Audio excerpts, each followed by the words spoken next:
എല്ലാവർക്കും നമസ്കാരം. ഇന്നത്തെ നമ്മുടെ സത്സംഗം ആരംഭിക്കുകയാണ്. എല്ലാ ദിവസത്തെയും പോലെ തന്നെ ഈ ഒരു കർമ്മത്തെ ആ ഭഗവാന്റെ പാദങ്ങളിൽ സമർപ്പിച്ചുകൊണ്ട് നമുക്ക് ആരംഭിക്കാം. ഭാഗവതം പറയാനും കേൾക്കാനുമുള്ള അനുഗ്രഹവും അനുവാദവും നൽകണേ സർവേശ്വര. ഓം നമഃ ശിവായ. ഓം നമഃ ശിവായ. ഓം നമഃ ശിവായ. ഓം ഗും ഗുരുഭ്യോ നമഃ. ഓം ഗും ഗുരുഭ്യോ നമഃ. ഓം ഗും ഗുരുഭ്യോ നമഃ. ഓം നമോ നാരായണായ. ഓം നമോ നാരായണായ. ഓം നമോ നാരായണായ.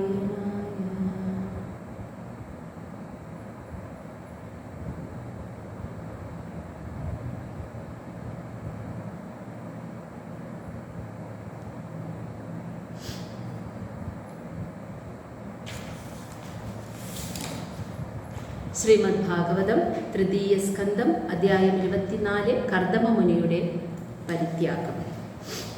നമ്മൾ കഴിഞ്ഞ ദിവസം കഴിഞ്ഞത് ബ്രഹ്മദേവൻ്റെ നിർദ്ദേശപ്രകാരം കർദമ മഹർഷിയുടെ ആശ്രമത്തിലെ അദ്ദേഹത്തിൻ്റെ പുത്രനായിട്ട് കപില വാസുദേവൻ, സാക്ഷാൽ ഭഗവാൻ മഹാവിഷ്ണു കപില വാസുദേവനായിട്ട് അവതരിച്ചു. ഈ വിവരമറിഞ്ഞ് ബ്രഹ്മദേവനും മറ്റു മഹർഷിമാരും ആശ്രമത്തിൻ്റെ അടുത്തെത്തിയിട്ട് ബ്രഹ്മദേവൻ കർദമ മഹർഷിക്ക് നിർദ്ദേശങ്ങൾ നൽകുകയായിരുന്നു. മറ്റ് 9 പുത്രിമാരെയും വിവാഹം ചെയ്തു, കൂടെ വന്നിരിക്കുന്ന മഹർഷിമാർക്ക് വിവാഹം ചെയ്തു കൊടുക്കാൻ. അങ്ങനെ ബ്രഹ്മാവിൻ്റെ നിർദ്ദേശപ്രകാരം കർദമ മഹർഷി തൻ്റെ പുത്രിമാരായ 9 പേരെയും മരീചി മുതലായ മഹർഷിമാർക്ക് അവരുടെ ഇഷ്ടത്തിനനുസരിച്ച് അനുയോജ്യമാവണ്ണം വിവാഹം ചെയ്തു കൊടുത്തു. ഇനി ആ പുത്രിമാരാരൊക്കെ, ആ മഹർഷിമാരാരൊക്കെ എന്നാണ് നമ്മൾ 22, 23, 24 ശ്ലോകങ്ങളിലായിട്ട് കാണുന്നത്. ശ്ലോകം 22.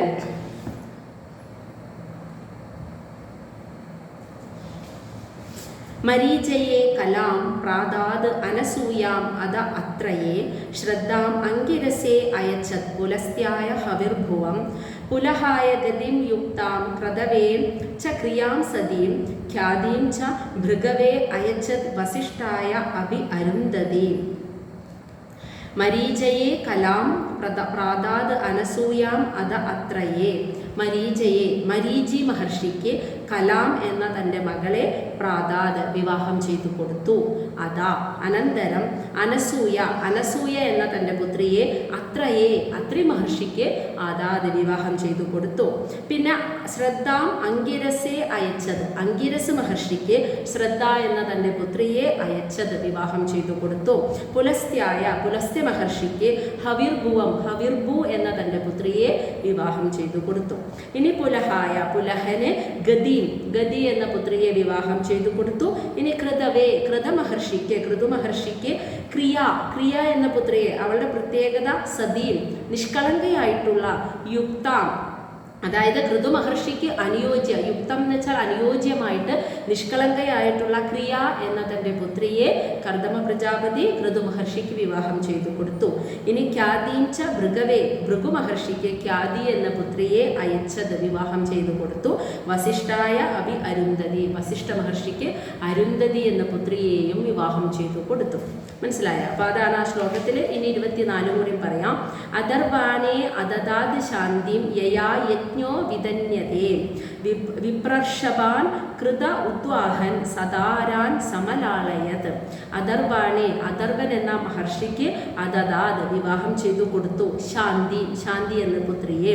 യയാ, യയാ വെച്ചാൽ ആരാണോ യജ്ഞോ വിധന്യതേ, അതായത് യാഗയജ്ഞാദി കർമ്മങ്ങൾ വിധിപ്രകാരം അനുഷ്ഠിക്കുന്നത് ആരാണോ അങ്ങനെയുള്ള പുത്രിയായ ശാന്തിയെ അഥർവൻ എന്ന മഹർഷിക്ക് വിവാഹം ചെയ്തു കൊടുത്തു. അങ്ങനെ വിപ്രർഷവാൻ എല്ലാ ശ്രേഷ്ഠരായ ബ്രാഹ്മണ മഹർഷി വര്യന്മാരും സധാരാൻ അവരുടെ ഭാര്യമാരോടൊപ്പം എല്ലാ മഹർഷി വര്യന്മാരും അവരുടെ ഭാര്യമാരോടൊപ്പം കൃത ഉദ്വാഹൻ അവർക്ക് അനുയോജ്യമായ ഉദ്വാഹൻ എന്ന് വെച്ചാൽ അവർക്ക് അനുയോജ്യമായ പെൺമക്കളെ പുത്രിമാരെ വിവാഹം ചെയ്തു കൊടുത്ത് അവർക്ക് അനുയോജ്യമായ ഭാര്യമാരോടൊപ്പം സമലാളയത് അവരെ നിർത്തിയിട്ട് കർദമ പ്രജാപതി ആ മഹർഷിമാരെയൊക്കെ സംതൃപ്തരാക്കി എന്ന് മനസ്സിലായി. അപ്പോൾ ആ 22, 23, 24 ശ്ലോകങ്ങൾ 9 പെൺമക്കളും 9 മഹർഷിമാരുടെയും പേര്. മരീചി മഹർഷിക്ക് കല എന്ന പുത്രിയെ, അത്രി മഹർഷിക്ക് അനസൂയ എന്ന പുത്രിയെ, അങ്കിരസ മഹർഷിക്ക് ശ്രദ്ധ എന്ന പുത്രിയെ, പുലസ്തി മഹർഷിക്ക് ഹവിർഭു എന്ന പുത്രിയെ, പുലഹന് ഗദീം എന്ന പുത്രിയെ, ഋതു മഹർഷിക്ക് ക്രിയ എന്ന പുത്രിയെ, ഭൃഗു മഹർഷിക്ക് ഖ്യാതി എന്ന പുത്രിയെ, വസിഷ്ഠ മഹർഷിക്ക് അരുന്ധതിയെയും അഥർവ മഹർഷിക്ക് ശാന്തി എന്ന പുത്രിയെയും വിവാഹം ചെയ്തു കൊടുത്ത് ആ ശ്രേഷ്ഠരായ മഹർഷിമാരെയെല്ലാം കർദമ പ്രജാപതി അവരെയെല്ലാം പൂർണ്ണ സംതൃപ്തരാക്കി. ഇനി ശ്ലോകം 25.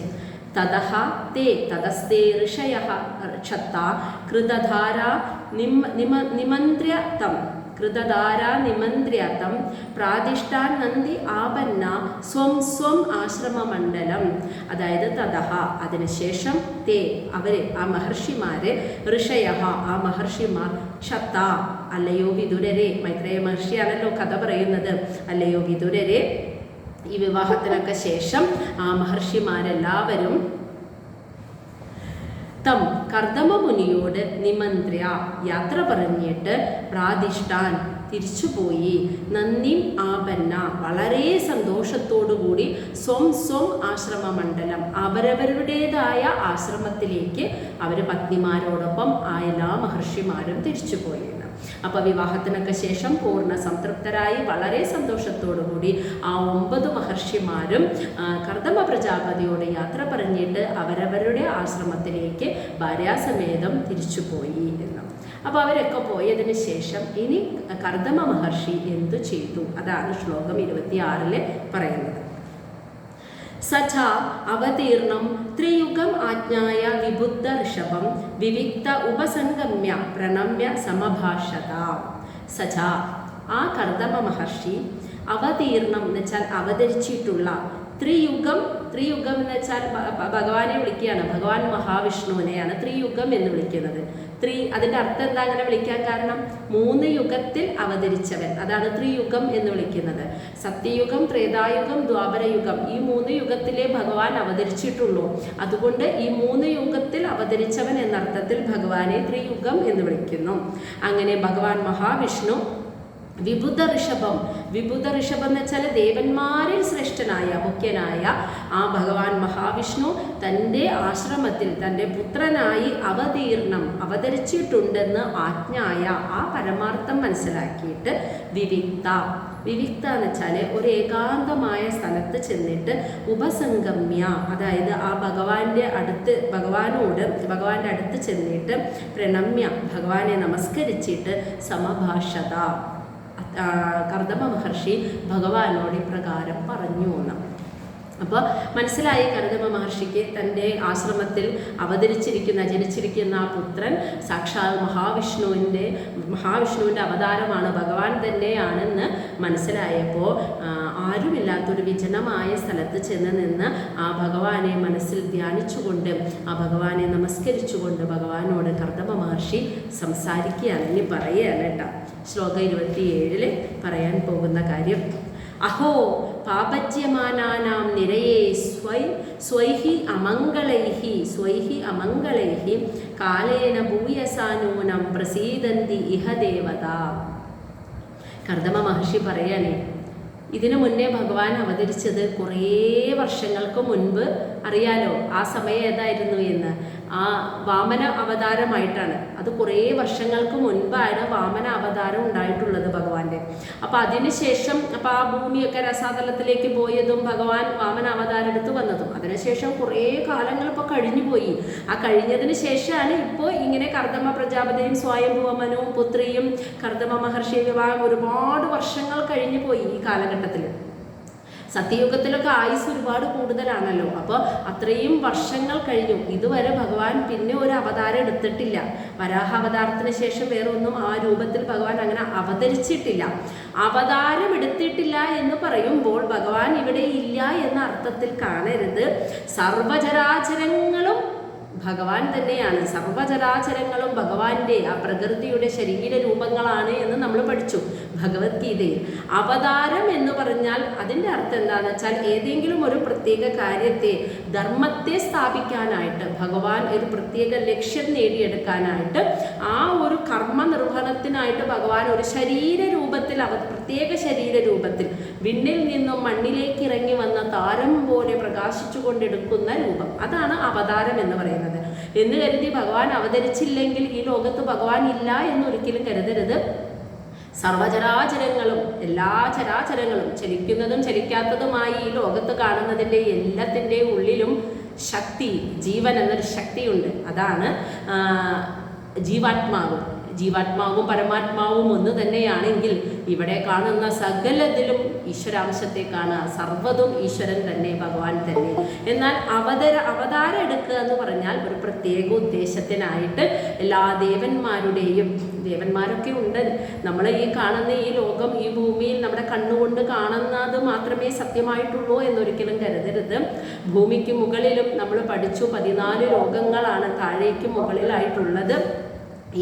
ഈ ലോകങ്ങളിലൊക്കെ നമ്മൾ ശ്വാസം വലിക്കുന്നുണ്ട്, വായു ഇവിടെ ഉണ്ട് എങ്കിൽ വായുവിനൊരു ദേവനുണ്ട്, നിയന്ത്രിത ദേവനുണ്ട്, അഗ്നിക്കൊരു ദേവനുണ്ട്, ഭൂമിക്കൊരു ദേവനുണ്ട്, സൂര്യനൊരു ദേവനുണ്ട്. ഇതൊക്കെ ദേവസങ്കല്പത്തിലാണ് നമ്മൾ വെച്ചിരിക്കുന്നത്. അപ്പോൾ ആ ദേവന്മാരുടെയൊക്കെ അനുഗ്രഹം കൊണ്ട്, ആ ദേവന്മാരുടെയൊക്കെ പ്രാർത്ഥനയാൽ ഇന്ന് ഒരുപാട് കാലങ്ങൾക്ക് ശേഷം ആ ഭഗവാൻ ഇതാ ഭൂമിയിൽ ഒരു പ്രത്യേക ലക്ഷ്യത്തിന് വേണ്ടി എടുക്കുന്ന ഒരു താരം പോലെ, ഒരു നക്ഷത്രം പോലെ പ്രകാശിച്ചു കൊണ്ട് എടുക്കുന്ന ശരീരരൂപം, അതാണ് നമ്മൾ അവതാരം എന്ന് പറയുന്നത്. അപ്പോൾ ഇവിടെ പറയാണ്, അഹോ അത്ഭുതം തന്നെയാണ്. സ്വൈഹി അമംഗളൈഹി. സ്വൈഹി എന്ന് വെച്ചാൽ അവനവൻ ഓരോരുത്തരും ചെയ്യുന്ന, അമംഗളൈഹി എന്ന് വെച്ചാൽ അധർമ്മങ്ങൾ, തെറ്റുകൾ, അപരാധങ്ങൾ, അതിൻ്റെ ഫലമായിട്ട് നമ്മൾ അനുഭവിക്കുന്ന പാപച്യമാനാനാം കർമ്മപ്രാരാബ്ദങ്ങൾ ഉണ്ടല്ലോ, നമ്മൾ അനുഭവിക്കുന്ന ദുഃഖങ്ങൾ, ദുരിതങ്ങൾ, വിഷമങ്ങൾ, ഇതിൽ നിന്നൊക്കെ നിരയെ നമ്മളെ ഈ കെട്ടുപാടിൽ നിന്നൊക്കെ രക്ഷിക്കാനായിട്ട് കാലേന ഭൂയസ ഒരുപാട് വർഷങ്ങൾക്ക് ശേഷം ദേവതാ പ്രസീദന്തി, ദേവന്മാരൊക്കെ പ്രസാദിച്ചിട്ട് എല്ലാ ദേവന്മാരുടെയും അനുഗ്രഹത്താൽ ഇന്ന് ഈ ഭൂമിയിൽ അങ്ങ് അവതരിച്ചിരിക്കുന്നു. അപ്പോൾ ഭഗവാനെ നമസ്കരിച്ചുകൊണ്ട് കർദമ പ്രജാപതി ആദ്യം പറയുന്ന കാര്യമാണിത്. അത്ഭുതം തന്നെയാണ് ഭഗവാനെ. ഈ സ്വന്തം കർമ്മത്തിൻ്റെ, സ്വന്തം പ്രവൃത്തി കൊണ്ട് തന്നെ അധാർമികമായ അപരാധ പ്രവൃത്തികൾ, തെറ്റുകൾ ചെയ്തുകൊണ്ട് അതിൻ്റെ പ്രാരാബ്ദം അനുഭവിച്ചുകൊണ്ട് ജനിച്ചും മരിച്ചും ദുഃഖക്കടലിൽ ഇങ്ങനെ മുങ്ങിത്താടുന്ന മനുഷ്യരെ ആ കെട്ടുപാടിൽ നിന്നും രക്ഷിക്കാൻ വേണ്ടിയിട്ട്, കാരണം ആ ദുഃഖത്തിൽ നിന്നും പുറത്തു കടക്കാനുള്ള മാർഗം ജ്ഞാനമാണ്, അറിവ് നേടുക എന്നുള്ളത് മാത്രമാണ്. പുറത്ത് കടക്കുക എന്ന് പറഞ്ഞാൽ അതിൽ രക്ഷപ്പെടുകയല്ല, ദുഃഖത്തിലും ഈശ്വരനെ കാണാനുള്ള അറിവ്, അതാണ് അതുകൊണ്ട് ഉദ്ദേശിക്കുന്നത്. ഭഗവാനെ ജ്ഞാനം നേടിക്കഴിഞ്ഞാൽ ദുഃഖം ഉണ്ടാവില്ല, കർമ്മപ്രാരാബ്ദം ഉണ്ടാവില്ല എന്നതിന് ഒരിക്കലും അർത്ഥമില്ല. അതിനെ എങ്ങനെ തരണം ചെയ്ത് കിടക്കണം എന്നുള്ള അറിവ്, അതായത് ജീവിതത്തിലെ സുഖത്തിലും ദുഃഖത്തിലും ഈശ്വരനെ കാണുക, അതാണ് ശരിയായ ആത്മീയത. സുഖമാണെങ്കിലും ദുഃഖമാണെങ്കിലും അതിൽ ഈശ്വരനെ, ഈശ്വരാംശത്തെ, ഈശ്വരനെ കാണുന്നതാണ് യഥാർത്ഥ ആത്മീയത എന്ന് പറയുന്നത്. അപ്പോൾ ആ അറിവ്, അതിനുള്ള അറിവ് പകർന്നു കൊടുക്കാനായിട്ട് ഒരുപാട് കാലങ്ങൾക്ക് ശേഷം എല്ലാ ദേവന്മാരുടെയും പ്രസാദത്താൽ, അനുഗ്രഹത്താൽ ഈ ഭൂമിയിൽ ഇന്ന് അങ്ങ് വന്ന് പിറന്നുവല്ലോ, കപിലവാസുദേവനായി അങ്ങ് ജനിച്ചുവല്ലോ എന്ന് കർദമ മഹർഷി ആദ്യം പറഞ്ഞത്. ഇനി 28-29 ശ്ലോകങ്ങൾ ഒരുമിച്ച്. ബഹുജന്മ വിവക്വേന സമ്യക് യോഗ സമാധിന ദ്രഷ്ടും യദന്തേ യദയാ ശൂന്യ ആകാരേഷു യത്പദം സയേവ ഭഗവാൻ അദ്യ ഹേളനം നഗനയ്യ നഃ ഗൃഹേഷു ജാതഃ ഗ്രാമ്യാണാം യഃ സ്വാനാം പക്ഷപോക്ഷണഃ ബഹുജന്മ വിവക്വേന സമ്യക് യോഗ സമാധിന ദ്രഷ്ടും യദന്തേ യദയഃ ശൂന്യ അകാരേഷു യത്പദം സ ഏവ ഭഗവാൻ അദ്യ ഹേളനം നഗനയ്യ നഃ ഗൃഹേഷു ജാതഃ ഗ്രാമ്യാണാം യഃ സ്വാനാം പക്ഷപോഷണഃ.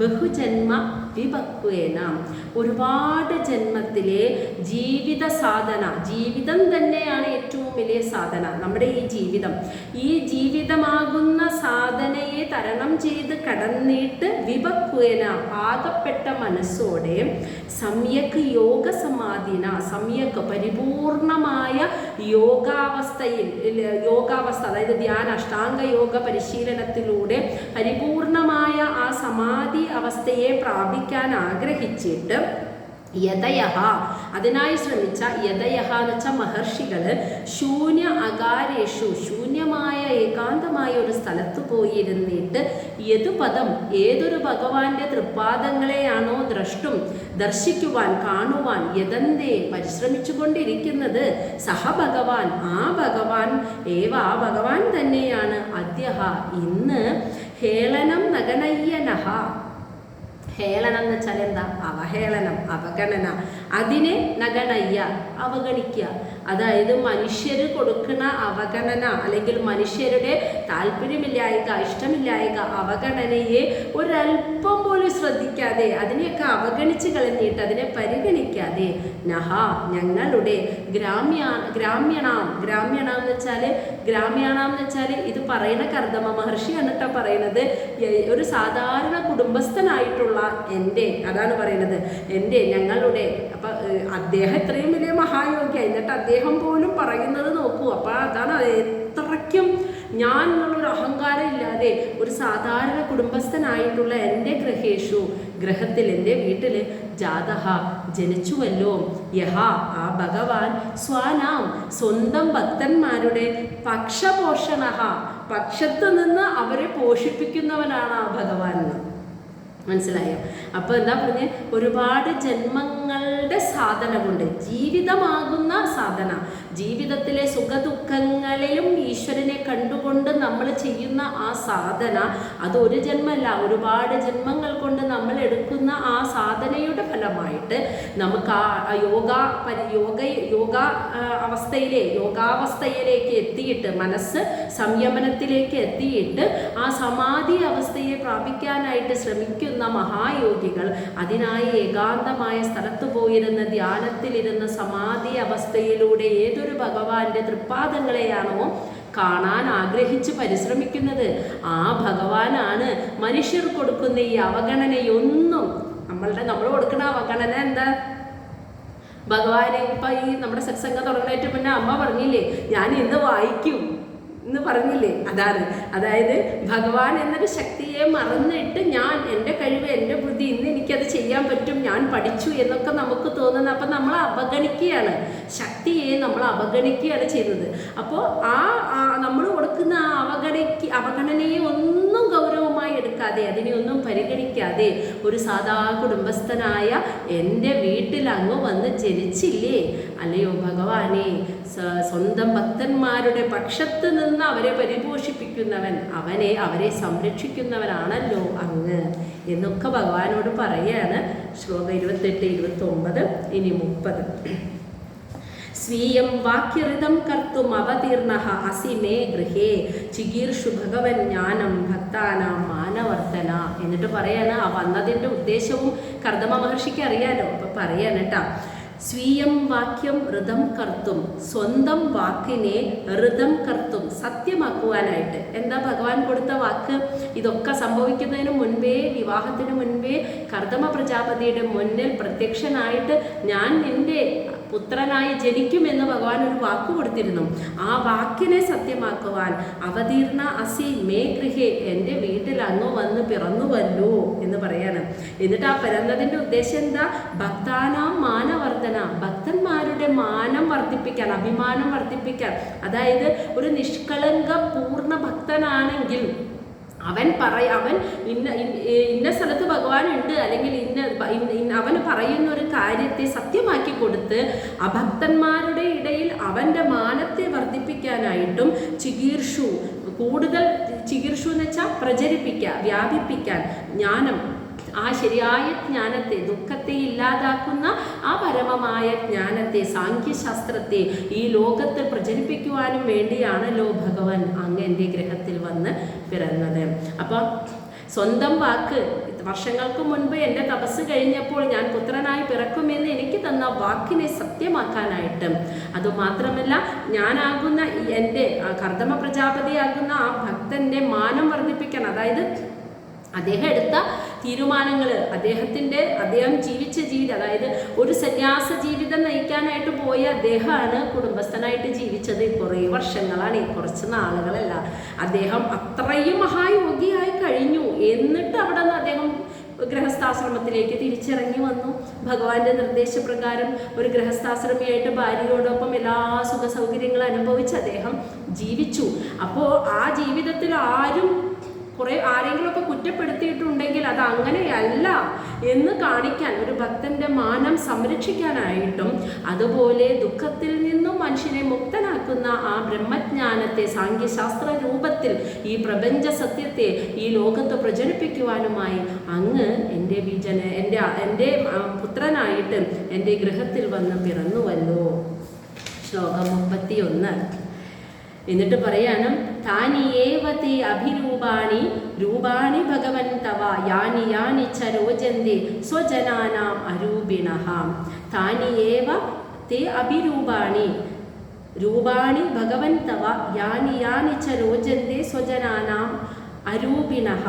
ഹേ ഭഗവാൻ, അല്ലയോ ഭഗവാനെ, തവ അങ്ങ് യഥാർത്ഥത്തിൽ അരൂപിണ, രൂപമില്ലാത്തവനാണ് അങ്ങ്. ആ സാക്ഷാൽ പരമാത്മാവാണ് അങ്ങ്. അങ്ങേക്ക് രൂപമൊന്നുമില്ല. പക്ഷെ എന്നിട്ട് പോലും അങ്ങ് യാനിച്ച രൂപാണി, പല പല രൂപങ്ങൾ എടുത്ത് ഈ ലോകത്ത്, ഈ ഭൂമിയിൽ അവതരിച്ചു.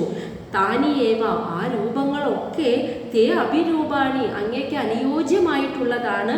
അതോടൊപ്പം രോചന്തേ സ്വജനാനാം, സ്വന്തം ഭക്തന്മാർക്ക്, അങ്ങയുടെ ഭക്തന്മാർക്ക് അത്യധികം സന്തോഷം നൽകുന്ന അവതാരങ്ങളാണ് അങ്ങ് എടുത്തിട്ടുള്ളതൊക്കെ.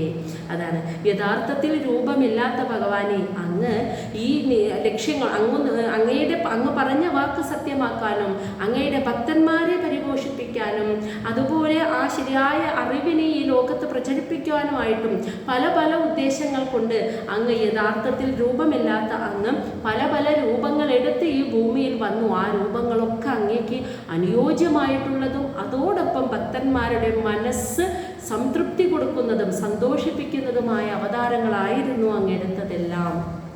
ശ്ലോകം 32.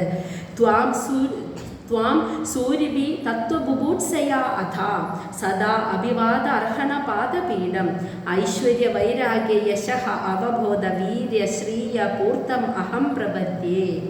ത്വാം സൂരിഭി തത്വബുഭൂത്സയാ അദ്ധാ സദാ അഭിവാദ അർഹണ പാദപീഠം ഐശ്വര്യ വൈരാഗ്യ യശ അവബോധ വീര്യ ശ്രീയ പൂർത്തം അഹം പ്രപദ്യേ. ത്വാം, അങ്ങയെ, സൂരിഭി എന്ന് വെച്ചാൽ മഹാമുനിമാര്, തത്വബുഭൂത്സയ, യഥാർത്ഥ സത്യത്തെ അറിയാൻ ആഗ്രഹിക്കുന്ന, അഥാ എന്ന് വെച്ചാൽ തീർച്ചയായിട്ടും ഭഗവാനെ, അങ്ങാകുന്ന ആ യഥാർത്ഥ സത്യത്തെ അറിയാൻ ആഗ്രഹിക്കുന്ന മഹാമുനിമാരെ സദാ എല്ലായ്പ്പോഴും ഭഗവാനെ അഭിവാദ അർഹണ പാദപീഠം, നമസ്കരിക്കാനും സ്വയം സമർപ്പിക്കുന്നതും അർഹിക്കുന്ന, അതായത് ഒരു ഭക്തൻ പൂർണ്ണമായ അഭിവാദം ചെയ്യുക, ആരാധിക്കുക, അതുപോലെ സമർപ്പണം ചെയ്യുന്ന പാദപീഠങ്ങളോടുകൂടിയവനുമായ ഭഗവാനെ. അതുമാത്രമല്ല, ഭഗവാന്റെ ഗുണം ഐശ്വര്യം. നമുക്കറിയാം, ഭഗവാൻ എന്ന വാക്കിൻ്റെ അർത്ഥം ഭഗമുള്ളവൻ. ഭഗം എന്ന് വെച്ചാൽ 6 ഗുണങ്ങൾ: ഐശ്വര്യം, വൈരാഗ്യം, യശസ്, ജ്ഞാനം, വീര്യം, ശ്രീ. അതാണ് ആ പറഞ്ഞ ഐശ്വര്യം, വൈരാഗ്യം, യശസ്, അവബോധം എന്നാൽ ജ്ഞാനം, വീര്യം, ശ്രീ എന്നിങ്ങനെയുള്ള 6 ഭഗങ്ങളും കൂടിച്ചേർന്ന പൂർത്തം, ഇവയെല്ലാം പൂർണ്ണമായി കൂടിച്ചേർന്നിട്ടുള്ള അല്ലയോ ഭഗവാനെ, ത്വാം അങ്ങയെ അഹം ഞാൻ പ്രപദ്യേ ഞാൻ എന്നെ അങ്ങയുടെ പാദങ്ങളിൽ കൊണ്ടുവയ്ക്കുന്നു, സമർപ്പിക്കുന്നു. അതാണ് ആ പറഞ്ഞത്.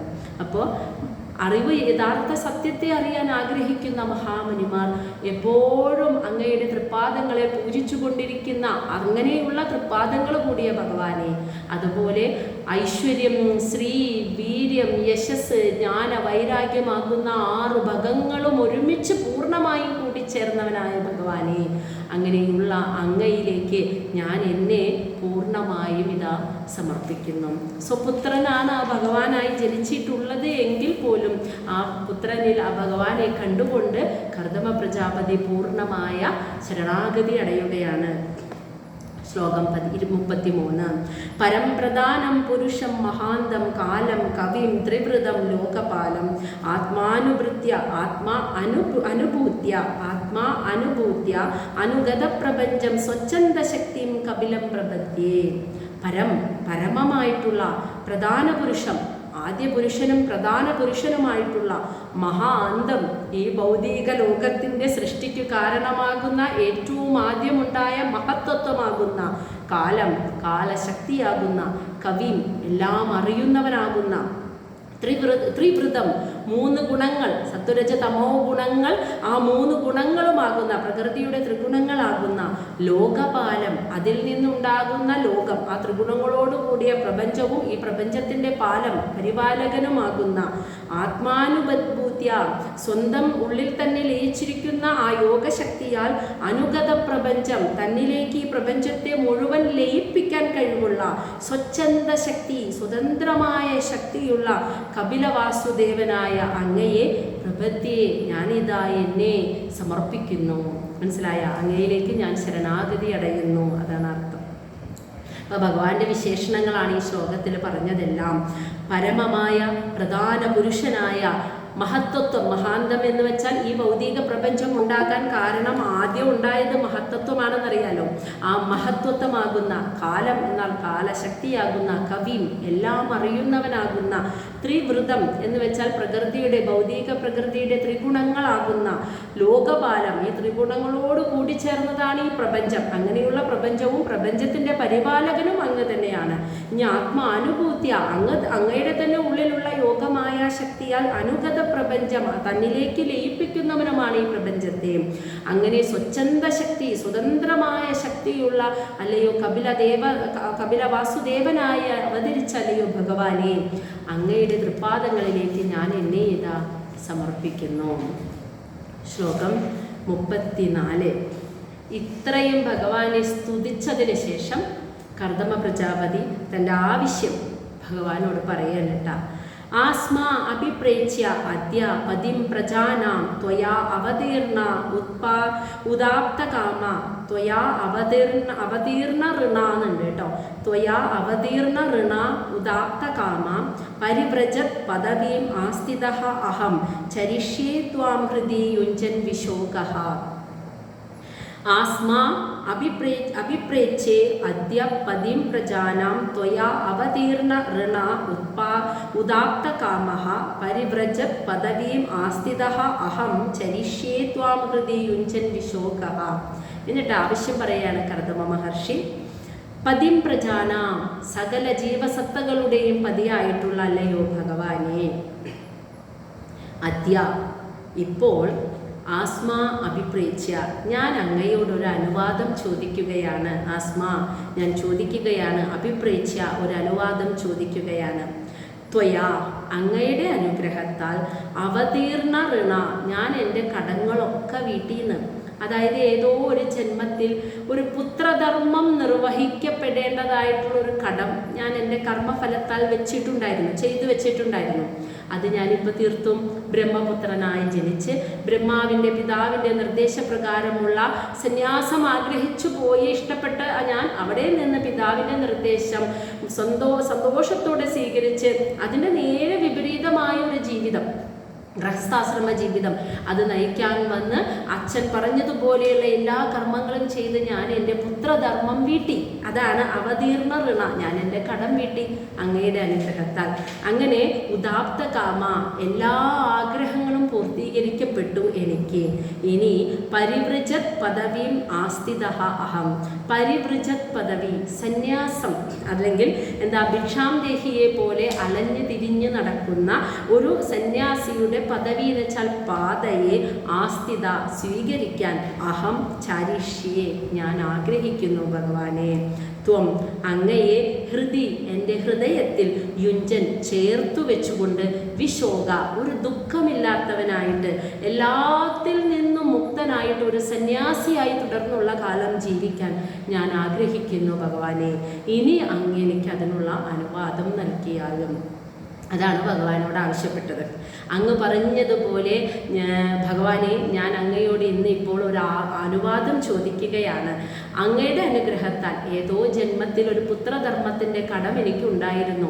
ഈ ജന്മത്തിൽ ഞാൻ ആ ഒരു പിതാവിൻ്റെ നിർദ്ദേശം അനുസരിച്ചുകൊണ്ട് ഒരു പുത്രധർമ്മം പൂർത്തിയാക്കി എൻ്റെ കടം വീട്ടി എൻ്റെ പ്രാരാബ്ദങ്ങൾ തീർത്ത് എല്ലാ ആഗ്രഹങ്ങളും പൂർത്തീകരിക്കപ്പെട്ടിരിക്കുന്നു.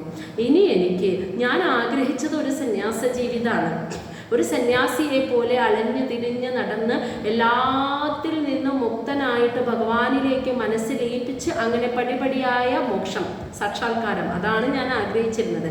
അപ്പം അങ്ങനെ ആ ഒരു അലഞ്ഞു തിരിഞ്ഞ് നടന്നുകൊണ്ടുള്ള ഒരു സന്യാസിയുടെ ജീവിതപാത അത് സ്വീകരിക്കാൻ ഞാനിപ്പോൾ ആഗ്രഹിക്കുകയാണ്. ഒരു ദുഃഖവും ഇല്ലാത്തവനായി എല്ലാത്തിൽ നിന്നും മുക്തനായിട്ട് മനസ്സിൽ അങ്ങയെ മാത്രം ചേർത്ത് വെച്ചുകൊണ്ട് ഇനി ജീവിക്കാൻ ഞാൻ ആഗ്രഹിക്കുന്നു. അങ്ങ് എനിക്ക് അതിനുള്ള അനുവാദം നൽകിയാലും. ഇതായിരുന്നു കർദമ പ്രജാപതി ഭഗവാനോട് ആവശ്യപ്പെട്ടത്. ശ്ലോകം 35 ശ്രീ ഭഗവാൻ വാച. ഈ ഭഗവാൻ അതിൻ്റെ മറുപടി കൊടുക്കുകയാണ്. മയാ പ്രോക്ത ഹി ലോകസ്യ പ്രമാണം സത്യലൗകികേ അത അജനി മയാ തുഭ്യം യത് ആവോജം ഋതം മുനേ. മയാ പ്രോക്ത, ഭഗവാൻ പറയാണ്, ഞാൻ പറഞ്ഞതെല്ലാം ലോകസ്യ, ഈ ലോകത്തിന് പ്രമാണമായിട്ട് അല്ലെങ്കിൽ സ്വീകരിക്കേണ്ട ഒരു ഗൈഡായിട്ട്, ഒരു സത്യമായിട്ട് കാണിച്ചു കൊടുക്കാം. സത്യലൗകികേ, സത്യലൗകികേ എന്ന് വെച്ചാൽ, സത്യം എന്ന് വെച്ചാൽ വേദശാസ്ത്രങ്ങളിൽ പറയുന്നതും, ലൗകികേ സാധാരണ ലൗകിക ജീവിതത്തിലായാലും ഈ കാര്യം പ്രമാണമായിട്ട് എല്ലാവരും സ്വീകരിക്കണം. അതിന് വേണ്ടിയിട്ടാണ് ഞാൻ വന്ന് പിറന്നത്. അതായത് ഞാൻ വർഷങ്ങൾക്ക് മുന്നേ ഒരു വാക്ക് തന്നിരുന്നു, ഞാൻ പുത്രനായി ജനിക്കുമെന്ന്. ആ സത്യം ഞാൻ പാലിച്ച് ഞാൻ കാണിച്ചു തരണം. ഞാനത് പാലിച്ച് കാണിച്ചു തരുമ്പോഴാണ് ഈ ലോകർക്ക് എല്ലാവർക്കും അതൊരു പ്രമാണമായിട്ട് ഇങ്ങനെ വേണം എന്ന് മനസ്സിലാക്കാൻ, അതൊരു സ്വീകരിക്കാനായിട്ട്, പ്രമാണമായി സ്വീകരിക്കാനായിട്ട്.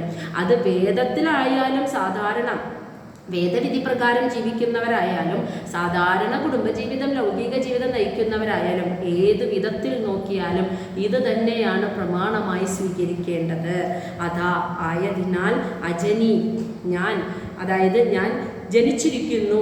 മയാ തുഭ്യം, അതായത് അങ്ങയോട് പറയണം, തുഭ്യം അങ്ങയോട്, യത് ആവോചം എന്താണോ ഞാൻ പറഞ്ഞത്, ഋതം മുനെ, അല്ലയോ മുനെ ഋതം, അതിനെ സത്യമാക്കാനായിട്ട് ഞാൻ ജനിച്ചിരിക്കുന്നു. അപ്പോൾ ഭഗവാൻ ആദ്യം പറഞ്ഞെന്താ, അല്ലയോ കർദമ മഹർഷി, ഞാൻ പറഞ്ഞ വാക്കുണ്ടല്ലോ, പുത്രനായി ഞാൻ ജനിക്കും, ആ സാങ്ക്യശാസ്ത്രത്തെ ഈ ലോകത്ത് പ്രചരിപ്പിക്കാൻ ഞാൻ അവതരിക്കും എന്ന് ഞാൻ പറഞ്ഞ വാക്ക്, അത് അങ്ങനെ പറഞ്ഞ വാക്ക് സത്യമാക്കാൻ വേണ്ടിയിട്ട് ഈ വേദശാസ്ത്രങ്ങളെ നോക്കി പഠിക്കുന്നവനായാലും ലൗകിക ജീവിതം നയിക്കുന്നവനാണെങ്കിലും പറഞ്ഞ വാക്ക് പാലിച്ചു കാണിച്ചു കൊടുത്തുകൊണ്ട് അതൊരു പ്രമാണമായി ഈ ലോകത്തുള്ളവർ സ്വീകരിക്കാൻ വേണ്ടിയിട്ട് അങ്ങയുടെ പുത്രനായിട്ട് എന്താണോ ഞാൻ പറഞ്ഞത്, യത് അബോചം എന്താണോ ഞാൻ പറഞ്ഞത് അത് സത്യമാക്കാനായി അങ്ങയുടെ പുത്രനായി ഞാനിതാ ജനിച്ചിരിക്കുന്നു. ശ്ലോകം 36. ഏതദ്മേ ജന്മലോകേ അസ്മിൻ മുമുക്ഷൂണാം ദുരാശയാത് പ്രസംഖ്യാനായ തത്വാനാം സമ്മതായ ആത്മദർശനേ.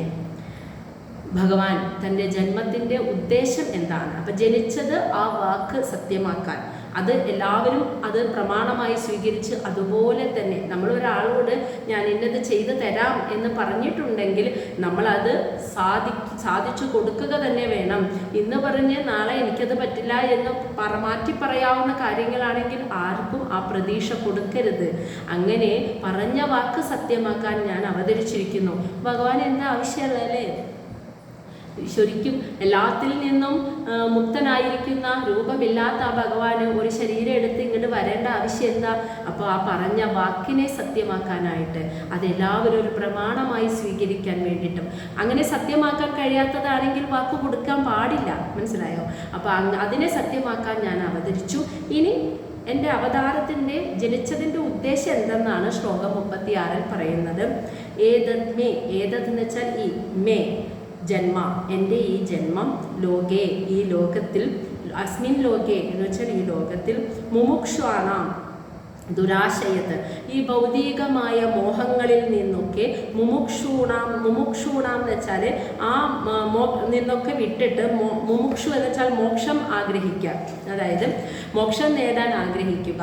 ദുരാശയാത്ത് എന്ന് വെച്ചാൽ ഭൗതികമായ ആഗ്രഹങ്ങളിൽ നിന്നൊക്കെ മുക്തി നേടി മോക്ഷം നേടാൻ ആഗ്രഹിക്കുന്ന പ്രസംഖ്യാനായ എന്ന് വെച്ചാൽ അതായത് ഈ സാഖ്യശാസ്ത്രത്തെ, അതായത് ആ പ്രപഞ്ച സൃഷ്ടി രഹസ്യമാകുന്ന 24 തത്വങ്ങളോട് കൂടിയ ആ അറിവിനെ, ആ ജ്ഞാനത്തെ ഈ ലോകത്ത് പ്രചരിപ്പിക്കാനായിട്ട്, തത്വാനാം എന്ന് വെച്ചാൽ ആ തത്വങ്ങളെ, ആ 24 തത്വങ്ങളെ പ്രചരിപ്പിക്കാൻ സമ്മതായ ആത്മദർശന, അങ്ങനെ ആ മുമുക്ഷുകൾക്ക് ആത്മദർശന എന്ന് വെച്ചാൽ ആത്മസാക്ഷാത്കാരം നൽകുന്നതിനായിട്ട് സമ്മതായ എല്ലാവരാലും അംഗീകരിക്കപ്പെട്ടിട്ടാണ് ഞാൻ ഈ ജന്മം എടുത്തിരിക്കുന്നത്. അപ്പോൾ ഭഗവാന്റെ ജന്മോദ്ദേശം പറയാണ്, ഈ ലോകത്ത് ഞാൻ ഈ ലോകത്ത് കപില വാസുദേവനായി അവതരിച്ചിരിക്കുന്നത് ഈ ഭൗതിക ആസക്തികളൊക്കെ വിട്ടിട്ട് മോക്ഷം നേടാൻ ആഗ്രഹിക്കുന്ന ആളുകളുണ്ടല്ലോ, അവർക്ക് ആത്മസാക്ഷാത്കാരം നൽകാൻ എല്ലാവരാലും അംഗീകരിക്കപ്പെട്ട് പ്രപഞ്ചത്തിൻ്റെ സൃഷ്ടിക്ക് കാരണമാകുന്ന 24 തത്വങ്ങളാകുന്ന ആ ആത്മജ്ഞാനത്തെ ഈ ലോകത്ത് പകർന്നു കൊടുക്കുവാനായിട്ട് അങ്ങയുടെ പുത്രനായ കപില വാസുദേവനായി ഞാൻ അവതരിച്ചിരിക്കുന്നത്. ഇനി ശ്ലോകം 37. ഏഷ ആത്മപദഃ അവ്യക്തഃ നഷ്ടഃ കാലേന ഭൂയസ തം പ്രവർത്തയിതും ദേഹമിമം വിദ്ധി മയാഭൃതം. എന്തുകൊണ്ടാണ് എനിക്ക് അങ്ങനെ അവതരിക്കേണ്ടി വന്നത് എന്നുള്ള കാരണമാണ് പറയുന്നത്. നമ്മൾ ഭഗവത്ഗീതയിൽ പഠിച്ചിട്ടില്ലേ, എപ്പോഴൊക്കെ ധർമ്മത്തിന് ച്യുതി സംഭവിക്കുമ്പോൾ അപ്പോഴൊക്കെ ആ ധർമ്മത്തെ പുനഃസ്ഥാപിക്കാനായിട്ട് ഞാൻ അവതരിക്കുമെന്ന് ഭഗവാൻ പറഞ്ഞത് ഇവിടെ വാസ്തവമാക്കുകയാണ്. ഇപ്പോൾ വന്നതിൻ്റെ ഉദ്ദേശം ആ തത്വം പ്രചരിപ്പിക്കാൻ, അങ്ങനെ മോക്ഷം ആഗ്രഹിക്കുന്നവർക്ക് സാക്ഷാത്കാരം കൊടുക്കാനായിട്ട്. അത് അങ്ങനെ വരാനായിട്ടുള്ള കാരണമാണ് പറയുന്നത്.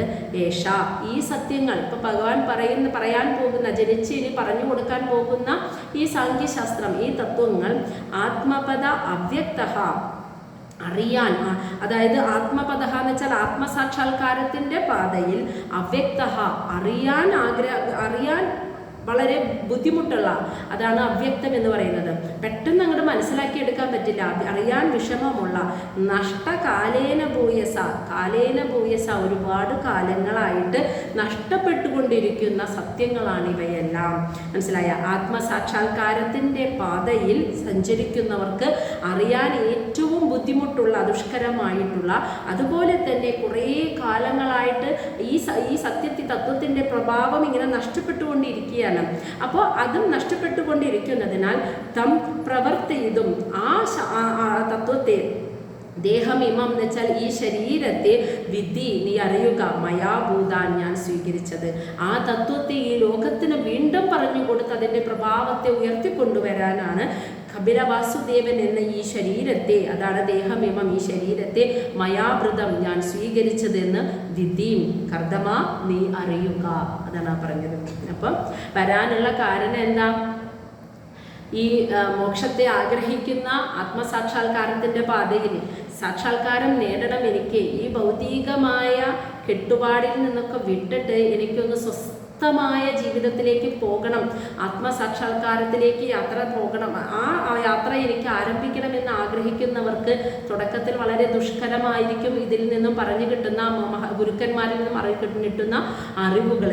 അപ്പോൾ അത് മനസ്സിലാക്കാൻ അത്യധികം ബുദ്ധിമുട്ടുള്ള ഈ അറിവുകളാണ്.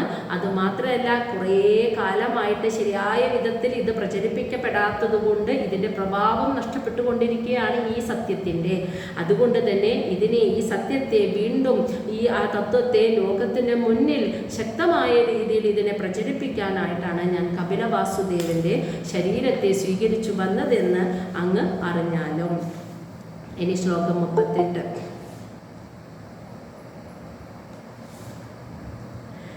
ഗച്ഛ കാമം മയാ ആഭ്രഷ്ട മയി സന്യസ്ത കർമ്മണ ജിത്വാ സുദുർജയം മൃത്യും അമൃതത്വായ മാം ഭജ. എന്നിട്ട് കർദമ മഹർഷിക്കുള്ള നിർദ്ദേശം കൊടുക്കുകയാണ്. ഗച്ഛ, പോവുക, കാമം, അങ്ങ് ആഗ്രഹിക്കുന്ന ആ സന്യാസത്തിലേക്ക്, മയാ, എന്നോട്, ആപൃഷ്ട, അങ്ങ് അനുവാദം ചോദിച്ചില്ലേ? ഭഗവാൻ പറയാണ്, അങ്ങ് എന്നോട് അനുവാദം ചോദിച്ചില്ലേ? അങ്ങ് ആഗ്രഹിക്കുന്ന ആ സന്യാസ ജീവിതത്തിലേക്ക്, അതിലേക്ക് പോവുക. എങ്ങനെയാ പോണ്ടത്? മയി സന്യസ്ത കർമ്മണ, എന്നിൽ പരിപൂർണമായി സമർപ്പിച്ച മനസ്സോടെ സകല കർമ്മങ്ങളെയും, ഇനി ആ സന്യാസം എന്ന് പറയുന്ന കർമ്മമായാലും എല്ലാത്തിനെയും എന്നിലേക്ക് സമർപ്പിച്ച് പൂർണ്ണമായും സമർപ്പിച്ചിട്ട്, അത് മാത്രമല്ല സുദുർജയം, ജയിക്കാൻ പ്രയാസമേറിയ മൃത്യു, മരണത്തെ ജിത്വ, ജയിച്ചിട്ട് അമൃതത്വായ, അമൃതത്വായ എന്ന് വെച്ചാൽ മരണമില്ലാത്ത അവസ്ഥ എന്ന് വെച്ചാൽ ആത്മസാക്ഷാത്കാരത്തിൻ്റെ അവസ്ഥയെ പ്രാപിക്കാനായിട്ട് മാം ഭജ, എന്നെ ഭജിച്ചോളൂ. അപ്പോൾ ഭഗവാൻ പൂർണ്ണ അനുവാദം കർദമ മഹർഷിക്ക്, കർമ്മം പൂർത്തിയായി. അതും പ്രകൃതിയുടെ ഇച്ഛ എന്തെന്ന് അറിഞ്ഞുകൊണ്ടുള്ള ആ കർമ്മം തന്നെ പൂർത്തിയാക്കിയപ്പോൾ കർദമ മഹർഷിക്ക് അദ്ദേഹത്തിൻ്റെ ആഗ്രഹം എന്താണോ, സന്യാസമാണ്, അത് സ്വീകരിക്കാനുള്ള പൂർണ്ണ അനുവാദം കൊടുത്തു. അപ്പോൾ പറയാണ്, അങ്ങ് എന്നോട് അനുവാദം ചോദിച്ച ആ സന്യാസ ജീവിതത്തിലേക്ക് അങ്ങ് ഇറങ്ങി തിരിച്ചോളൂ. സകല കർമ്മങ്ങളെയും, കർമ്മം എന്ന് വെച്ചാൽ ശരീരം കൊണ്ടും മനസ്സുകൊണ്ടും ബുദ്ധി കൊണ്ടും ചെയ്യുന്ന ചലനങ്ങൾ, അതെല്ലാം കർമ്മങ്ങളാണ്. ആ ചലനങ്ങളെയൊക്കെ, ആ ചലനങ്ങളെ ചലിപ്പിക്കുന്ന ശക്തിയാകുന്ന എന്നിലേക്ക് സമർപ്പിച്ചിട്ട് ഒരു എന്താ പറയുക, ജയിക്കാൻ പ്രയാസമേറിയ മരണം, ആത്മസാക്ഷാത്കാരം, മരണത്തെ ഭയക്കുന്നത് ശരീരബോധത്തിലിരിക്കുന്നവരാണ്. ഞാനിതാ മരിക്കാൻ പോകുന്നു എന്ന ഭയം, അപ്പോൾ ഞാൻ മരിക്കുമോ എന്ന ഭയം. അപ്പോൾ ആത്മസാക്ഷാത്കാരത്തിൽ എത്തിയവർക്ക് മരണഭയമില്ല. കാരണം അവർ ജനന മരണങ്ങളിൽ നിന്ന് മുക്തരായി. കാരണം ശരീരബോധത്തിൽ നിന്ന് മുക്തി നേടി ആത്മാവിനെ സാക്ഷാത്കരിച്ചു. ആത്മാവിന് ജനനവും മരണവും ഇല്ല എന്നറിയാലോ. അപ്പോൾ ആത്മാവിനെ സാക്ഷാത്കരിച്ചപ്പോൾ പിന്നെ മരണഭയമില്ല. അതാണ് പറയുന്നത്, ജയിക്കാൻ ബുദ്ധിമുട്ടുള്ള, പക്ഷെ ആ അവസ്ഥയിലേക്ക് എത്തിയാൻ അത്യധികം ബുദ്ധിമുട്ടാണ്. മരണത്തെ ജയിക്കുക എന്ന് പറഞ്ഞാൽ മരണത്തിനെ ഭയമില്ലാതെ കിടക്കുക എന്ന് പറയുമ്പോൾ, സ്വീകരിക്കുക എന്നൊക്കെ പറയുമ്പോൾ ആ അവസ്ഥയിലേക്ക് മനസ്സ് പാകപ്പെടാൻ അത്യധികം ബുദ്ധിമുട്ടാണ്. അതാണ് ജയിക്കാൻ പ്രയാസമേറിയ മരണത്തെ ജയിച്ചിട്ട് അമൃതത്വത്തെ, ആത്മസാക്ഷാത്കാരത്തെ നേടാൻ എന്നെ ഭജിച്ചോളൂ എന്ന് പറഞ്ഞ് കർദമ മഹർഷിക്ക് അനുവാദവും കൊടുത്തു. ശ്ലോകം 39. മാമാത്മാനം സ്വയം ജ്യോതി സർവഭൂത ഗുഹാശയം ആത്മനി ഏവാത്മനാ വീക്ഷ്യ വിശോക അഭയം പൃച്ഛസി. മാ ആത്മാനം, മാ എന്നെ, ആത്മാനം പരമാത്മാവായ, സ്വയം ജ്യോതി സ്വയം പ്രകാശിക്കുന്ന, സർവഭൂത ഗുഹാശയം സർവജീവസത്തകളുടെയും മനസ്സിൽ ഇരിക്കുന്ന, മനസ്സാകുന്ന ഗുഹയിൽ വസിക്കുന്ന എന്നെ, ആത്മനി ഏവ ആത്മന, അതായത് ആത്മനി ഏവ തന്നിൽ തന്നെ, അവനവൻ്റെ ഉള്ളിൽ തന്നെ, ആത്മന നിന്റെ മനസ്സുകൊണ്ട്, നീ നിന്റെ മനസ്സുകൊണ്ട് ആ എന്നെ പരമാത്മാവായി സ്വയം പ്രകാശിക്കുന്ന സർവജീവസത്തകളുടെ മനസ്സാകുന്ന ഗുഹയിൽ വസിക്കുന്ന എന്നെ നീ നിന്റെ മനസ്സുകൊണ്ട് നിന്റെ തന്നെ ഉള്ളിൽ ഇരിക്കുന്നവനായി വീക്ഷ്യ, കണ്ടിട്ട്, വിശോക ഭയം ദുഃഖമില്ലാത്തവനായി, അഭയം നിർഭയനായി, ഋച്ഛസി ആ അവസ്ഥയെ നേടിയിരിക്കുന്നു, നേടുക എന്ന്. അതെന്താ പറഞ്ഞ്, എന്നെ പരമാത്മാവായ സ്വയം പ്രകാശിക്കുന്ന സർവജീവസത്തകളുടെയും മനസ്സിൽ വസിക്കുന്ന എന്നെ നീ നിന്റെ മനസ്സുകൊണ്ട് നിന്റെ ഉള്ളിൽ ഞാനാണ് ഇരിക്കുന്നത് എന്ന് കണ്ടുകൊണ്ട്, നിന്നിൽ ഞാൻ എന്നെ തന്നെ കണ്ടിട്ട് നീ ഒരു ദുഃഖമില്ലാത്തവനായിട്ടും ഒരു ഭയമില്ലാത്തവനായും തീരുക. ശ്ലോകം 40. മാത്ര ആധ്യാത്മികീം വിദ്യാം ശമനീം സർവകർമ്മണാം വിദരിഷ്യേ യയാ ച അസൗ ഭയം ച അതിദരിഷ്യതി. മാത്ര എന്ന് വെച്ചാൽ അതായത് എൻ്റെ ഇപ്പം ഒരു മിനിറ്റ്,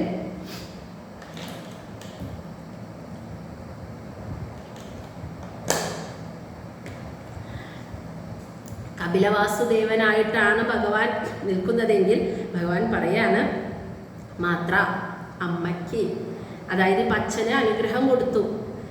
കുഞ്ഞായിരിക്കുന്ന ആ കുഞ്ഞ് ഭഗവാനായിട്ട് നിന്നിട്ട് അച്ഛനോട് പറഞ്ഞു, കപില മഹർഷി വാസുദേവനായിട്ട് നിന്നിട്ട് അച്ഛനോട് പറഞ്ഞു അങ്ങ് പൊക്കോളൂ, അനുവാദം നൽകി സന്യാസത്തിലേക്ക്. എന്നിട്ട് പറയാണ് ഞാൻ അച്ഛന് മാത്രമല്ല അമ്മയ്ക്കും അനുഗ്രഹം കൊടുക്കണ്ടേ. മാത്ര എൻ്റെ മാതാവിനെ ആധ്യാത്മികി, അതായത് ആധ്യാത്മികമായ ജീവിതത്തിലേക്കുള്ള വാതിൽ തുറക്കുന്ന വിദ്യ, ആ ശ്രേഷ്ഠമായ ജ്ഞാനത്തെ, ശമനീ സർവകർമ്മണാം, എല്ലാ കർമ്മവാസനകളെയും ശമിപ്പിക്കുന്ന ആ ശ്രേഷ്ഠമായ ജ്ഞാനത്തെ വിദരിഷ്യേ, ഞാൻ നൽകാം. യയാ, ആ അറിവ്, ആ ജ്ഞാനം നേടിക്കഴിഞ്ഞാൽ ച അസൗ, ആ അമ്മ ഭയം ച അതിദരിഷ്യതേ, അതായത് ഈ ലോകജീവിതമാകുന്നതിനോടുള്ള ഭയമുണ്ടല്ലോ, അതിനെ അമ്മ തീർച്ചയായും, ആ ഭയത്തിനെ അമ്മ മറികടക്കും എന്നാണ് പറഞ്ഞത്. അപ്പോൾ എന്താണ് രണ്ടുപേർക്കും രണ്ട് അനുഗ്രഹം കൊടുക്കാനുള്ള കാരണം എന്താണെന്ന് വെച്ചാൽ, അച്ഛൻ്റെ മനസ്സിലെ ദുഃഖം സന്യാസം സ്വീകരിക്കാൻ ആഗ്രഹിച്ച ആള് ഗൃഹസ്ഥാശ്രമിയായി പോകുന്നു എന്നുള്ളതാണ്. അത് ഈ പുത്രന് ജന്മം നൽകാനാ, ഭഗവാന് വേണ്ടിയായിരുന്നു. ഭഗവാൻ ഒരു ശരീരം എടുക്കാൻ വേണ്ടിയിട്ടായിരുന്നു അദ്ദേഹത്തിന് ആ വഴിക്ക് പോയി അദ്ദേഹത്തിനെ നേരെ വിപരീതമായ ഒരു ജീവിതത്തിലേക്ക് കൊണ്ടുവന്നത്. അദ്ദേഹം പൂർണ്ണ മനസ്സോടുകൂടി, ഇഷ്ടമില്ലാഞ്ഞിട്ടല്ല, പൂർണ്ണ മനസ്സോടെ അത് സന്തോഷിച്ച് അതിനെ ആ സുഖത്തെയും അനുഭവിച്ച് ആനന്ദം അനുഭവിച്ച് അതിലും ഈശ്വരാംശത്തെ കണ്ട്, ആ ലൗകിക സുഖങ്ങളിലൊക്കെ ഭഗവാനെ കണ്ടുകൊണ്ട്, ഈശ്വരനെ കണ്ടുകൊണ്ട് ആ ജീവിതം നയിച്ച് പൂർത്തിയാക്കി. ആ കർമ്മം പൂർത്തിയാക്കിയപ്പോൾ അദ്ദേഹം ആഗ്രഹിച്ചത് ഒരു സന്യാസമായിരുന്നു. അങ്ങനെ പടിപടിയായ മുക്തി നേടുക എന്നതായിരുന്നു അദ്ദേഹം ആഗ്രഹിച്ചത്. അതുകൊണ്ട് ആ ആഗ്രഹിച്ച വഴിയിലേക്ക് പോകാനുള്ള അനുവാദം അദ്ദേഹത്തിന് നൽകി. ഇനി അമ്മയുടെ ദുഃഖം എന്തായിരുന്നു? കർദമ മഹർഷി പോയി കഴിഞ്ഞാൽ ഒറ്റയ്ക്ക് ഇനി എങ്ങനെ ജീവിക്കും? ഈ ലൗകിക ജീവിതം പൂർണ്ണമായും ദുഃഖപൂരിതമാണ്. ഇതിനെ മറികടക്കാൻ എനിക്കൊരു കൂട്ടില്ലാതെ ഞാൻ ഒറ്റയ്ക്ക് എങ്ങനെ മുന്നോട്ട് പോകും? എൻ്റെ ദുഃഖത്തെ ഇല്ലായ്മ ചെയ്യാനുള്ള അറിവും ഞാൻ നേടിയില്ല. അതായത് ജീവിതമാകുന്ന ഈ മഹാസാഗരം, ഒരുപാട് ഒഴുക്കുകളും ചുഴികളുമുള്ള ഈ സാഗരത്തെ മറികടക്കാനുള്ള ആത്മജ്ഞാനം ഞാൻ നേടിയിട്ടില്ല. അതുകൊണ്ട് ലൗകിക ജീവിതത്തിലെ ദുഃഖ ദുരിതങ്ങളെ ഇല്ല, അത് വരുമോ, അതൊക്കെ വരുമ്പോൾ ഞാൻ എങ്ങനെ ഇതിനെ മറികടക്കും എന്ന് ജീവിതത്തോടുള്ളൊരു ഭയമുണ്ടല്ലോ, ആ ഭയത്തെ ഇല്ലായ്മ ചെയ്ത് ഈ ജീവിതത്തെ തന്നെ ആത്മീയതയാക്കി മാറ്റാനുള്ള അറിവ്, ആ അറിവ് അമ്മയ്ക്ക് ഞാൻ പകർന്നു കൊടുത്തിട്ട് ഈ ലൗകിക ജീവിതത്തോടുള്ള അമ്മയുടെ ഭയത്തെ ഇല്ലാതാക്കി അമ്മയ്ക്ക് സാക്ഷാത്കാരത്തിൻ്റെ പാതയെ ഞാൻ നൽകാം. അച്ഛൻ ആഗ്രഹിച്ചത് സന്യാസത്തിലൂടെയുള്ള സാക്ഷാത്കാരമാണ്. അമ്മ ആഗ്രഹിച്ചത് കുടുംബജീവിതം, ലൗകിക ജീവിതം ഭയമില്ലാതെ ഈ ജീവിതത്തെ തന്നെ ആത്മീയതയാക്കിക്കൊണ്ട്, ഈ ജീവിതത്തെ ഈശ്വരന് നൽകിക്കൊണ്ട്, ജീവിതത്തിലെ സുഖദുഃഖങ്ങളിലൊക്കെ ഈശ്വരനെ കണ്ടുകൊണ്ട് അങ്ങനെ ജീവിച്ചിട്ട് മനസംയമനത്തിലേക്ക്, സമചിത്തതയിലേക്ക് എത്തിയിട്ട് മുക്തി നേടലായിരുന്നു. അവിടെ അമ്മയ്ക്ക് വേണ്ടത് ആ അറിവാണ്. ആ അറിവിലൂടെ അമ്മയ്ക്ക് സാക്ഷാത്കാരം മകനായിട്ട് ഞാൻ കൊടുത്തോളാം. അച്ഛൻ ആഗ്രഹിക്കുന്ന സന്യാസത്തിലൂടെ പോയിട്ട് പിതാവിനും സാക്ഷാത്കാരം ലഭിക്കും. അങ്ങനെ രണ്ടുപേരും മനസ്സിൽ എന്താണോ അവർ ആഗ്രഹിച്ചത്, എന്ത് കിട്ടാതെയാണോ അവർ ദുഃഖിച്ചത്, അതവർക്ക് പൂർണ്ണമായി തൃപ്തമാകുന്ന രീതിയിൽ മകൻ എന്ന നിലയിൽ ഞാൻ രണ്ടുപേർക്കും വേണ്ട അനുഗ്രഹങ്ങൾ അദ്ദേഹം നൽകി. ശ്ലോകം 41. മൈത്രേയ ഉവാച. ഇത്രയും പറഞ്ഞിട്ട് മൈത്രേയ മഹർഷി വിതുരരോട് പറയാണ്, ഏവം സമുദിതസ്തേന കപിലേന പ്രജാപതി ദക്ഷിണീകൃത്യ തം പ്രീതോ വനം ഏവ ജഗാമഹ. ഏവം ഇപ്രകാരം സമുദിത, അതായത് മനസ്സിലാക്കിയ, തേന ആ ഭഗവാനാൽ, കപിലേന പ്രജാപതി, അതായത് പ്രജാപതിയായ കർദമ മഹർഷി ആ കപില ഭഗവാനായി അവതരിപ്പിച്ച ഭഗവാൻ പറഞ്ഞത് സമുദിത വേണ്ട രീതിയിൽ മനസ്സിലാക്കിയിട്ട് ദക്ഷിണീകൃത്യ ഭഗവാനെ പ്രദക്ഷിണം, മകനാണ്, പുത്രനാണെങ്കിലും സാക്ഷാൽ ഭഗവാനല്ലേ. അപ്പോൾ ഭഗവാനെ പ്രദക്ഷിണം വെച്ചിട്ട് അദ്ദേഹം പ്രീത, അതായത് പ്രീതഹ എന്ന് വെച്ചാൽ സന്തുഷ്ടമായ മനസ്സോടെ വനം ഏവ, ആ വനത്തിലേക്ക് ജഗാമഹ പോയി. സന്യാസം സ്വീകരിക്കാൻ കർദമ മഹർഷി അങ്ങനെ ഭഗവാൻ പറഞ്ഞത് പൂർണ്ണ മനസ്സോടെ സ്വീകരിച്ചിട്ട് ഭഗവാനെ നമസ്കരിച്ച് പ്രദക്ഷിണം വെച്ചിട്ട് ഭഗവാനെ നമസ്കരിച്ച് അങ്ങനെ സന്യാസത്തിനായിട്ട് ആ വഴിയിലേക്കായിട്ട് വനത്തിലേക്ക് കർദമ മഹർഷി പോയി. ശ്ലോകം 42. വ്രതം സ ആസ്തിദോ മൗനം ആസ്തിദഃ മൗനം ആത്മ ഏക ശരണ നിസംഗ വ്യജരത് ക്ഷോണീം അനഗ്നി അനികേതനഃ. വ്രതം സ ആസ്തിദഃ മൗനം ആത്മ ഏക ശരണഃ നിസംഗ വ്യജരത് ക്ഷോണീം അനഗ്നി അനികേതനഃ എന്ന് വെച്ചാൽ വ്രതം സ ആസ്തിദഃ, അതായത് ആസ്തിദഃ എന്ന് വെച്ചാൽ ആ കർദമ മഹർഷി ആസ്തിദഃ സ്വീകരിച്ചു. മൗനം വ്രതം, മൗനവ്രതത്തെ കർദമ മഹർഷി അങ്ങനെ സന്യാസം സ്വീകരിക്കാനായിട്ട് വനത്തിലേക്ക് പോയിട്ട് മൗനവ്രതത്തെ സ്വീകരിച്ചു എന്ന്. മൗനവ്രതം സ്വീകരിക്കാന്ന് വെച്ചാൽ വനത്തിൽ വേറെ ആരും സംസാരിക്കാനില്ലാത്തത് കൊണ്ട് മിണ്ടാതെ ഇരുന്നു എന്നല്ല അതിൻ്റെ അർത്ഥം. മൗനവ്രതം എന്ന് വെച്ചാൽ മൗനം എന്ന് വെച്ചാൽ അർത്ഥം ചലനമില്ലാതെ ഇരിക്കുക, സംസാരം. നാവിൽ നിന്ന് ഇന്ദ്രിയത്തിൻ്റെ ചലനമാണല്ലോ സംസാരം. അപ്പം മൗനമായിരിക്കാന്ന് വെച്ചാൽ നാവ് എന്ന ഇന്ദ്രിയം ചലിക്കാതിരിക്കുക. ഇവിടെ മൗനവ്രതം എന്നതുകൊണ്ട് ഉദ്ദേശിക്കുന്നത് സകല ഇന്ദ്രിയങ്ങളും ചലിക്കാതിരിക്കുകയാണ്. അതായത് കണ്ണ് ഒരുപാട് കാഴ്ചകളുടെ പിന്നാലെ പോവാതിരിക്കുക, ഒരുപാട് ഭക്ഷണം കഴിക്കാതിരിക്കുക, ഒരുപാട് ശബ്ദങ്ങളുടെ പിന്നാലെ പോവാതിരിക്കുക, അങ്ങനെയുള്ള ഇന്ദ്രിയങ്ങളെയൊക്കെ ചലനരഹിതമാക്കുക, മനസ്സാകുന്ന ഇന്ദ്രിയത്തെയും ചലനരഹിതമാക്കുക, മൗനമാക്കി വയ്ക്കുക എന്ന് വെച്ചാൽ ചിന്തകൾ ഇല്ലാത്ത അവസ്ഥ. അതാണ് ആ മൗനവ്രതത്തെ സ്വീകരിച്ചിട്ട് ആത്മ ഏക ശരണ, ആത്മാവാകുന്ന പരമാത്മാവാകുന്ന എന്നെ മാത്രം ശരണം പ്രാപിച്ച് നിസംഗ, ഭഗവാനെ മാത്രം ശരണം പ്രാപിച്ച് നിസംഗ, ഒന്നിനോടും സംഘം ചേരാതെ വ്യജരത്ത്, വ്യജരത്ത് എന്ന് വെച്ചാൽ സഞ്ചരിച്ചു എന്ന്. ക്ഷോണി, ക്ഷോണി എന്ന് വെച്ചാൽ ഈ ഭൂമിയിൽ. അനഗ്നി എന്ന് വെച്ചാൽ അനഗ്നി എന്ന് വെച്ചാൽ അഗ്നിയില്ലാതെ എന്ന് വെച്ചാൽ അർത്ഥം. അനഗ്നി എന്ന് വെച്ചാൽ അഗ്നിയില്ലാതെ, അഗ്നിയില്ലാതെ സഞ്ചരിക്കുക എന്ന് വെച്ചാൽ അതിനർത്ഥം എന്താ? അഗ്നിഹോത്രം. മനസ്സിലായോ? ഏതൊരു ഗൃഹസ്ഥാശ്രമിക്കും അനുഷ്ഠിക്കാവുന്ന ഹോമമാണ് അഗ്നിഹോത്രം എന്ന കർമ്മം. അപ്പോൾ ഇനി ഇവിടെ നിന്ന് അങ്ങോട്ട് അഗ്നിഹോത്രം ഇല്ല, അതായത് ആ കർമ്മം ചെയ്യുന്നില്ല എന്നു. അപ്പോൾ അതില്ലാതെയും അഗ്നിഹോത്രം അങ്ങനെയുള്ള കർമ്മങ്ങളൊന്നും ഇല്ലാതെ അനികേതന, അതായത് ഒന്നിനെയും ഒരു സ്ഥലത്തും സ്ഥിരമായി താമസിക്കാതെ ഒന്നിനെയും ആശ്രയിക്കാതെ തുടർന്നുള്ള കാലം അദ്ദേഹം ജീവിച്ചു. അപ്പോൾ പിന്നീട് അദ്ദേഹം വനത്തിലേക്ക് പോയി മൗനവ്രതം സ്വീകരിച്ച് ഭഗവാനിൽ മാത്രം ശരണം പ്രാപിച്ച് ഒന്നിനോടും സംഘം ചേരാതെ ഈ ഭൂമി മുഴുവനും അഗ്നിഹോത്രം ഒന്നും ചെയ്യില്ല. അങ്ങനെ ഒരു ഗൃഹസ്ഥാശ്രമ കർമ്മങ്ങളൊക്കെ നിർത്തി. അതായത് സാക്ഷാത്കാരത്തിൻ്റെ പാതയിലെത്തുമ്പോൾ ഇങ്ങനെയുള്ള കർമ്മങ്ങളൊന്നും ആവശ്യമില്ല. പിന്നെ അവിടെ ഈശ്വരനും ഞാനും ഒന്ന് തന്നെ. ഭഗവാൻ കൊടുത്ത നിർദ്ദേശത നിന്നിൽ നീ എന്നെ തന്നെ കാണുകയെന്ന്. അപ്പോൾ പിന്നെ രണ്ടില്ല, ദ്വൈതം എന്ന ഭാവം ഇല്ല. അങ്ങനെ ആ കർമ്മങ്ങളൊക്കെ നിർത്തിയിട്ട് ഒരു സ്ഥലത്തും സ്ഥിരമായൊരു താമസമില്ലാതെ ഭൂമി മുഴുവൻ അങ്ങനെ വിചരത്ത് ചുറ്റി സഞ്ചരിച്ച് ഇങ്ങനെ അലഞ്ഞു നടന്നു ഒരു സന്യാസിയായിട്ട്. ഇനി ശ്ലോകം 43-44 ഒരുമിച്ച്. മനോ ബ്രഹ്മണി യുഞ്ചാനോ യത് തത് സത് അസത്പരം ഗുണാവഭാസേ വിഗുണ ഏകഭക്ത്യ അനുഭാവിതേ നിരഹങ്കൃതി നിർമ്മമശ്ച നിർദ്വന്ദ് സമദൃക് സ്വദൃക് പ്രത്യക് പ്രശാന്തതി ധീരഃ പ്രശാന്തഃ ഊർമി ഇവ ഉദതി. മനോ ബ്രഹ്മണി യുഞ്ചാനോ യത് തത് സത് അസത് പരം ഗുണ അവഭാസ്യേ വിഗുണ ഏകഭക്ത്യ അനുഭാവിതേ.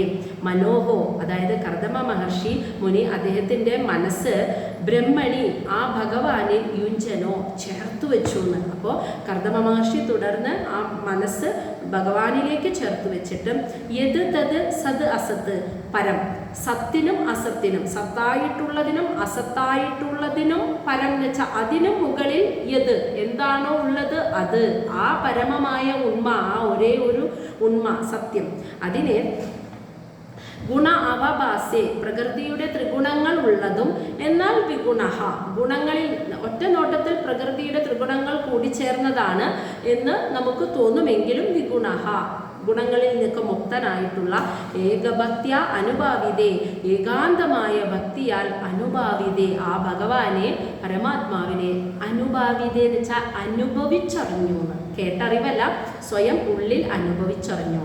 അങ്ങനെ കർദമ മഹർഷി സന്യാസം സ്വീകരിച്ച് മൗനവ്രതത്തിലായി ഭഗവാനെ മാത്രം ശരണം പ്രാപിച്ച് നിസ്സംഗനായി അങ്ങനെ ജീവിക്കാൻ തുടങ്ങിയപ്പോൾ അദ്ദേഹത്തിൻ്റെ മനസ്സ് ഭഗവാനിൽ അങ്ങനെ ഉറപ്പിച്ചു വെച്ചപ്പോൾ ഈ ലോകത്ത് നമ്മൾ കാണുന്ന അസത്തായിട്ടുള്ളത് എന്നതുകൊണ്ട് ഉദ്ദേശിക്കുന്നത് ഭൗതികമായ ശരീരത്തോടു കൂടിയതും, ഇനി സത്തായിട്ടുള്ളത് എന്ന് പറഞ്ഞാൽ അതിൻ്റെ ഉള്ളിൽ നമ്മുടെ ഇന്ദ്രിയങ്ങൾ കൊണ്ട് കാണാൻ കഴിയാത്ത സത്തായിരിക്കുന്ന ഉണ്മയും, ഇതിനൊക്കെ പരമായിട്ടുള്ള, ഇതിനെയൊക്കെ മീതെ നിൽക്കുന്ന സത്യം, ആ പരമാത്മാവ് എന്ന സത്യം, അത് അതെന്താണോ അതിനെ, ആ പരമമായ സത്യത്തെ, അത് ഗുണ അവഭാസെ, നമുക്ക് പ്രകൃതിയുടെ ത്രിഗുണങ്ങളോട് ചേർന്നതാണെന്ന് തോന്നുമെങ്കിലും എന്നാൽ അതിൽ നിന്നൊക്കെ മുക്തമായി നിൽക്കുന്ന ആ സാക്ഷാൽ പരമാത്മാവിനെ ഏകാന്തമായ ഭക്തിയോടെ കർദമ മഹർഷി തൻ്റെ ഉള്ളിൽ താൻ അത് തന്നെ എന്ന അവസ്ഥയെ അഹം ബ്രഹ്മാസ്മി എന്ന് പറയുന്നേ, ഞാൻ അതാണ് എന്ന അവസ്ഥയെ അനുഭവിച്ചറിഞ്ഞു. ആ പരമാത്മാവും ഞാനും ഒന്നാണ്, ഈശ്വരൻ ഞാൻ തന്നെയാണ് എന്ന അറിവിലേക്ക്, ഏറ്റവും വലിയ അവസ്ഥയെ അദ്ദേഹം അങ്ങനെ അനുഭവിച്ചറിഞ്ഞു എന്നർത്ഥം. ശ്ലോകം 44, അതിൻ്റെ ബാക്കി അങ്ങനെ അറിഞ്ഞ് നിരഹങ്കൃതി, ഒരഹമില്ലാതെ. അപ്പോൾ ഞാനും ഈശ്വരനും ഒന്നായി മാറിയപ്പോൾ അവിടെ ഞാനില്ല, ഈശ്വരൻ മാത്രമേ ഉള്ളൂ അല്ലേ. ഞാനും ഈശ്വരനും ഒന്നായപ്പോൾ ഞാൻ എന്ന അഹം ഇല്ല, ഈശ്വരൻ മാത്രമേ ഉള്ളൂ. അപ്പോൾ നിരഹങ്കൃതി, ഞാൻ എന്ന അഹങ്കാരം ഇല്ല. നിർമമശ്ച, ഒന്നിനോടും മമത ഇല്ല. ദ്വന്ദ്വ ഇല്ല, രണ്ടില്ല. അപ്പോൾ ശരി തെറ്റ്, ധർമ്മം, മനുഷ്യര് ഇവരെ സസ്യങ്ങളിൽ ഒരു വേർതിരിവില്ല, എല്ലാം ഒന്ന് തന്നെ. സമദർശിയായിട്ട് സ്വദൃക്ക്, ആ ഭഗവാൻ ഞാൻ തന്നെയാണ് എന്ന് സ്വന്തം ഉള്ളിൽ ആ ഈശ്വരനെ, അവനവനിൽ തന്നെ ഈശ്വരനാണെന്ന് കണ്ടിട്ട് പ്രത്യക്ക് എന്ന് വെച്ചാൽ ഉള്ളിലേക്ക് തിരിഞ്ഞു നോക്കി, പ്രശാന്തമായ പരിപൂർണമായ ബുദ്ധി എന്ന് വെച്ചാൽ ബുദ്ധിയോടും മനസ്സോടും കൂടി പ്രശാന്ത ഊർമി ഇവ ഉദതി. അതായത് പ്രശാന്ത ഊർമി എന്ന് വെച്ചാൽ ശാന്തമായ തിരമാലകളില്ലാത്ത, തിരയിളക്കമില്ലാത്ത ഉദതി, സമുദ്രം ഇവ എന്ന പോലെ ധീരഹ, എന്താ പറയുക, അത്രയും വലിയ ധീരനായി തീർന്നു കർദമ പ്രജാപതി എന്ന്. അപ്പോൾ ആ അഹം ബ്രഹ്മാസ്മി എന്ന അവസ്ഥയെ പ്രാപിച്ചു.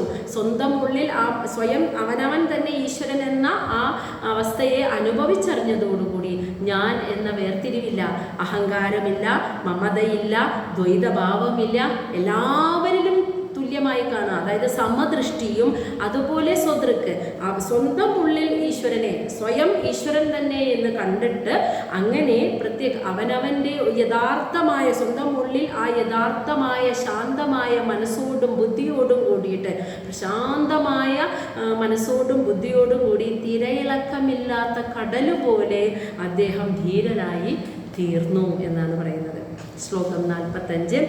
വാസുദേവ ഭഗവതി സർവജ്ഞേ പ്രത്യകാത്മനി പരേണ ഭക്തിഭാവേന ലബ്ധാത്മാ മുക്തബന്ധന. ഭഗവാൻ വാസുദേവൻ, ആ വാസുദേവന് വേണ്ടി സർവജ്ഞനായിട്ടുള്ള പ്രത്യക് ആത്മനി, എല്ലാവരിലും പരമാത്മാവായിട്ടുള്ള, എല്ലാവരിലും ഇരിക്കുന്ന ആ സാക്ഷാൽ പരമാത്മാവായിട്ടുള്ള സർവജ്ഞനായിട്ടുള്ള ആ ഭഗവാൻ വാസുദേവൻ പരേണ ഭക്തിഭാവേന, ആ ഭഗവാനിലുള്ള നിഷ്കളങ്കമായ ഭക്തിഭാവത്താൽ ലബ്ധാത്മാ മുക്തബന്ധന, എല്ലാ ഭൗതിക ബന്ധനങ്ങളിൽ നിന്നും മുക്തനായിട്ട് ലബ്ധ ആത്മാ, ആ പരമാത്മതലത്തെ അദ്ദേഹം അദ്ദേഹത്തിന് ലഭിച്ചു എന്ന് വെച്ചാൽ അഹം ബ്രഹ്മാസ്മി, ഞാനും പരമാത്മാവും, ഞാൻ തന്നെയാണ് ആ പരമാത്മാവ് എന്ന അവസ്ഥയെ അദ്ദേഹം പ്രാപിച്ചു. സ്വയം അദ്ദേഹം അങ്ങനെ ഈശ്വരനായി തീർന്നു, ഭഗവാനായി തീർന്നു. അപ്പോൾ എല്ലാ ചരാചരങ്ങളുടെയും ഉള്ളിൽ വസിക്കുന്ന സർവജ്ഞനായ സാക്ഷാൽ പരമാത്മാവായ ഭഗവാൻ വാസുദേവനോടുള്ള നിഷ്കളങ്കമായ ഭക്തിഭാവം കൊണ്ട് എല്ലാ ഭൗതിക ബന്ധങ്ങളിൽ നിന്ന് മുക്തനായി അദ്ദേഹം സ്വയം ഈശ്വരനായി തീർന്നു. 46. ആത്മാനാം സർവഭൂതേഷു ഭഗവന്തം അവസ്ഥിതം അപശ്യത് സർവഭൂതാനി ഭഗവതി അഭി ച ആത്മനി. ആത്മാന ആ പറഞ്ഞത് തന്നെയാണ് ഈ 46-ാമത്തെ ശ്ലോകത്തിലും പറയുന്നത്. ആത്മാനാം പരമാത്മാവായ സർവഭൂതേഷു എല്ലാ ജീവജാലങ്ങളിലും ഭഗവന്തം എന്ന് വെച്ചാൽ ഭഗവാൻ തന്നെയായ അവസ്ഥിതം സ്ഥിതി ചെയ്യുന്ന താൻ തന്നെ സ്ഥിതി ചെയ്യുന്നു എന്ന അവസ്ഥയെ അദ്ദേഹം പ്രാപിച്ചു എന്ന്. അതായത് ആ സാക്ഷാൽ പരമാത്മാവായിരിക്കുന്ന താൻ സ്വയം പരമാത്മാവാണെന്ന് അദ്ദേഹം ആ അവസ്ഥയെ പ്രാപിച്ചു. അങ്ങനെ പരമാത്മാവായിട്ടുള്ള ഞാൻ തന്നെയാണ് സർവഭൂതേഷു ഭഗവന്തം എല്ലാ ചരാചരങ്ങളുടെ ഉള്ളിലും ഇരിക്കുന്നത് ഞാൻ തന്നെയാണ് എന്ന അവസ്ഥയെ അദ്ദേഹം പ്രാപിച്ചു. ഇനി അപശ്യത്ത് അത് മാത്രമല്ല, എല്ലാവരുടെ ഉള്ളിലും ഞാനാണ് ഇരിക്കുന്നത് എന്ന് അദ്ദേഹം, സർവചരാചരങ്ങൾ എന്ന് വെച്ചാൽ എല്ലാം പെടും, മനുഷ്യര് മാത്രമല്ല എല്ലാത്തിൻ്റെ ഉള്ളിലും ഞാനാണ് ഇരിക്കുന്നത് എന്ന അവസ്ഥയെ പ്രാപിച്ചു. ഒപ്പം അപശ്യത്ത് അദ്ദേഹം കണ്ടു സർവഭൂതാനി എല്ലാ ചരാചരങ്ങളുടെയും ഉള്ളിൽ ഭഗവതി അബീച്ച ആത്മനി സർവേശ്വരനായി ഇരിക്കുന്ന സർവേശ്വരനായ തന്നിൽ ഈ പ്രപഞ്ചത്തെ മുഴുവനും എല്ലാവരുടെ ഉള്ളിലും താൻ തന്നെ ഇരിക്കുന്നതും കണ്ടു. തൻ്റെ ഉള്ളിലും അതാണ് പറയുന്നത് ഭഗവതി അഭി ച ആത്മനി സർവഭൂതാനി. ആത്മനി തൻ്റെ ഉള്ളിൽ ഭഗവാനായ തൻ്റെ ഉള്ളിൽ സർവഭൂതാനാം സർവചരാചരങ്ങളെയും അദ്ദേഹം കണ്ടു. അപ്പോൾ അങ്ങനെ ആ അഹം ബ്രഹ്മാസ്മി സ്വയം പരമാത്മാവായി മാറിയപ്പോൾ കർദമ മഹർഷിക്ക് ഈ ലോകത്തെ സർവചരാചരങ്ങളുടെ ഉള്ളിലും താനാണ് ഇരിക്കുന്നത്, പരമാത്മാവായി താനാണ് ഇരിക്കുന്നത് എന്ന അവസ്ഥയെ കാണാൻ സാധിച്ചു. അതുമാത്രമല്ല തൻ്റെ ഉള്ളിൽ സ്വന്തം ഉള്ളിൽ സർവചരാചരങ്ങളെയും ഭഗവാൻ പരമാത്മാവായ തൻ്റെ ഉള്ളിൽ സർവചരാചരങ്ങളെയും അദ്ദേഹത്തിന് കാണാൻ സാധിച്ചു. ശ്ലോകം 47. ഇച്ഛ ദ്വേഷ വിഹീനേന സർവത്ര സമചേതസ ഭഗവത് ഭക്തിയുക്തേന പ്രാപ്ത ഭഗവതി ഗതി. ഇച്ഛ ആഗ്രഹം, ദ്വേഷം വെറുപ്പ്, വിഹീനേന എന്നിവയൊന്നുമില്ലാതെ സർവത്ര സമചേതസ സർവ്വതിലും എല്ലാത്തിനെയും തുല്യമായി കാണുന്ന മനസ്സോടെ ഭഗവത് ഭക്തിയുക്തേന ഭഗവാനിൽ ലയിച്ച മനസ്സോടുകൂടി പ്രാപ്ത ഭഗവതി ഗതി ആ ഭഗവാനിലേക്കുള്ള തിരിച്ചുപോക്ക്, ആ നമ്മളുടെ എല്ലാവരുടെയും പരമമായ ഗതിയെ എവിടെ നിന്നാണോ നമ്മൾ വന്നത് അവിടേക്ക് തന്നെ തിരിച്ചു പോകുന്ന അവസ്ഥയെ അങ്ങനെ കർദമ മഹർഷി പ്രാപ്ത നേടി. മനസ്സിലായി? അപ്പോൾ അങ്ങനെ ആഗ്രഹങ്ങളും വെറുപ്പ് കാമ ക്രോധ വികാരങ്ങളൊന്നുമില്ലാതെ എപ്പോഴും എല്ലാ ചരാചരങ്ങളെയും തുല്യമായി കാണുന്ന മനസ്സോടുകൂടി ഭഗവാനിൽ ലയിച്ചു ചേർന്ന ഭക്തിയോടെ കർദമ മഹർഷി എല്ലാവരും എവിടെ നിന്നാണോ വന്നത് അവിടേക്ക് തിരിച്ചെത്തുക എന്ന നമ്മുടെ പരമമായ എല്ലാവരുടെയും ലക്ഷ്യമായ ആ ഭഗവാനിലേക്ക് അങ്ങനെ ലയിച്ചു ചേർന്നു. ആ പരമഗതിയെ അദ്ദേഹം പ്രാപിച്ചു. ഇതോടെ ശ്രീമദ് ഭാഗവത തൃതീയ സ്കന്ധം 24-ാമത്തെ അധ്യായം ഇവിടെ അവസാനിക്കുന്നു. കർദമ മഹർഷിയുടെ ചരിതമായിരുന്നു നമ്മൾ, ദേവഹൂതിയുടെയും ചരിതമായിരുന്നു നമ്മൾ കേട്ടത്. മനസ്സിലായില്ലേ?